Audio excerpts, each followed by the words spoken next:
Perkenalkan, nama saya Sekitarento dari kelas sampah S. Sekarang saya ingin mempresentasikan tokoh biografi keteladanan dari nasional dan tokoh Alkitab.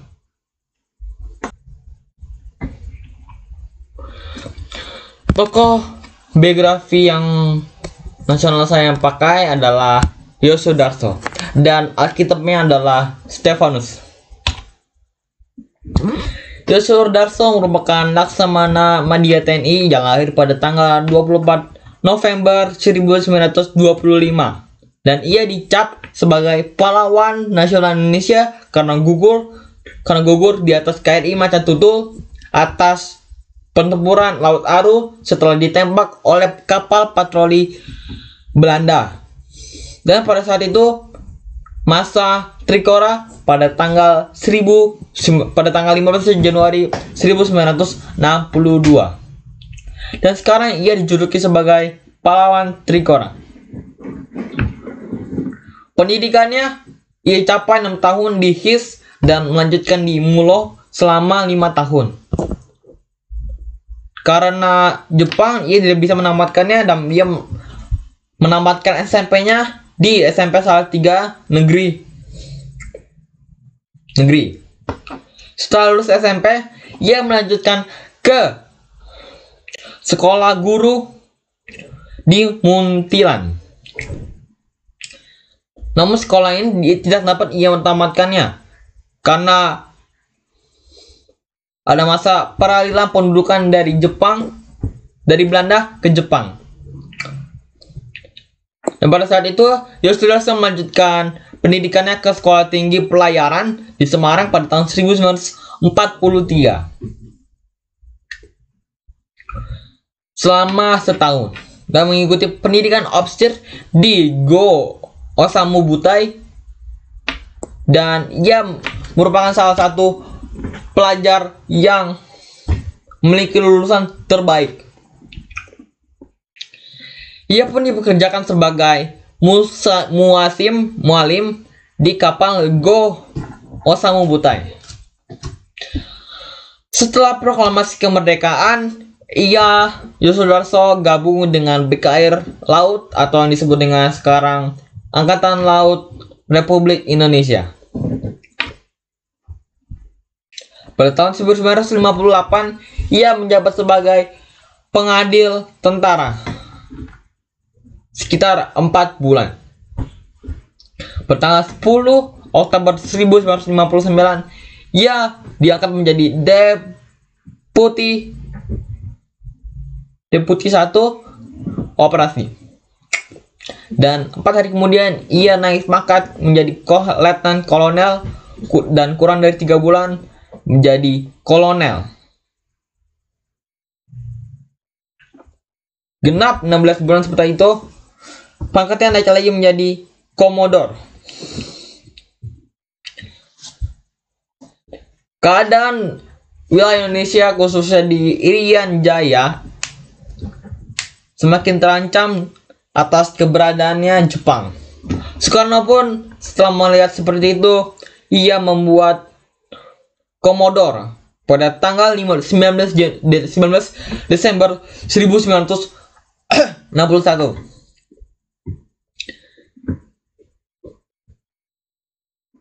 Dan 2 Januari Soekarno membuat Komando.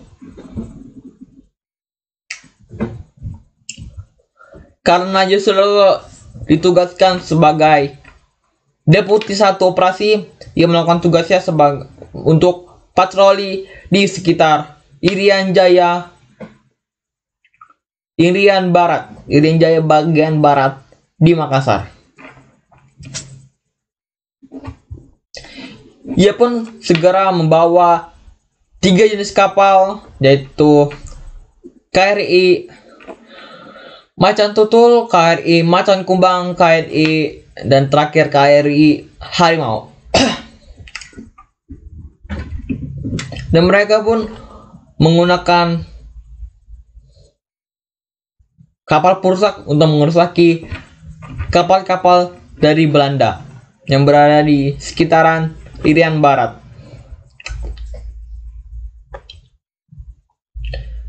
Belanda pun tidak hanya diam, ia membalas untuk menghancurkan kapal KRI Macan Tutul. Walaupun Yos Sudarso tahu bahwa ia dibalas oleh Belanda untuk melakukan peperangan, tapi Yos Sudarso malah mau bertempur dengan Belanda walau tahu ia berakhir kalah. Karena pengorbanan KRI Macan Tutulnya Yos Sudarso, dua kapal lainnya yaitu Macan Kumbang dan Harimau berhasil melarikan diri dari Belanda. Karena kalahnya KRI Macan Tutul, ia pun gugur dalam peperangan melawan Belanda dan mereka dicap sebagai pahlawan bangsa.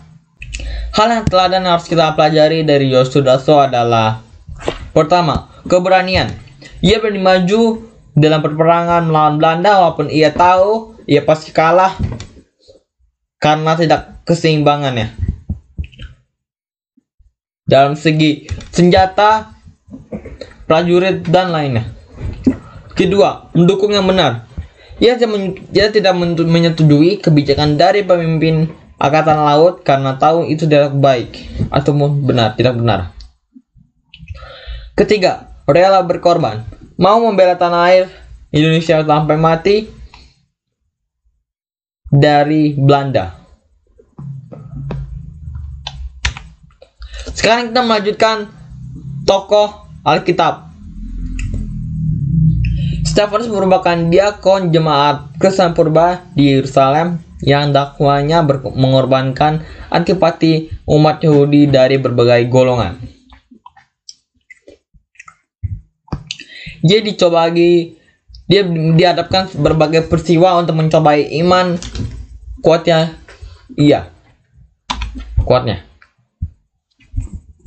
Salah satunya, dia dihadapkan ke mahkamah agama dengan dakwaan penistaan agama. Tetapi saat ia sampai di sana, ia berkhotbah mengancam sidang majelis ulama Yahudi yang mengadilinya. Dan akhirnya dihakim rajam. Orang-orang ini tidak menyukai hal khotbah yang dilakukan Stefanus karena mereka mencoba bertengkar dengan Stefanus dengan kebenaran yang diajarkan kepada orang banyak.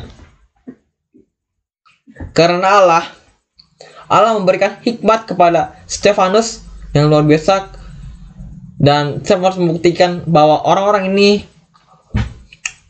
yang berkhotbah mengajarkan perkara-perkara yang palsu. Karena mereka marah karena kebenaran yang disampaikan oleh Stefanus pun ditangkap dan memanggil orang-orang untuk mengucapkan dosa ataupun dusta tentang Stefanus. Hal yang harus diteladani dari Stefanus adalah: pertama, ia dipimpin oleh Roh Kudus dan penuh hikmat roh dan memiliki hikmat Tuhan. Dan itu berada pada Kisah Para Rasul 6 ayat 3. Kedua, setia menderita sampai akhir.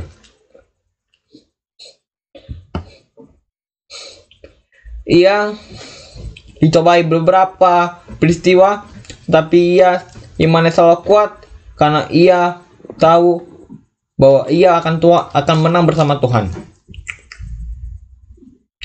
Itu diucapkan pada Kisah Para Rasul 7 ayat 55 sampai. Dan yang ketiga adalah hidupnya yang selalu dipimpin oleh Roh Kudus. Dan itu terdapat pada Kisah Para Rasul 7 ayat 9 sampai 35. Sekian presentasi dari Hizkia Trianto nomor 16 untuk kisah keteladanan pengorbanan dari nasional dan Alkitab. Terima kasih.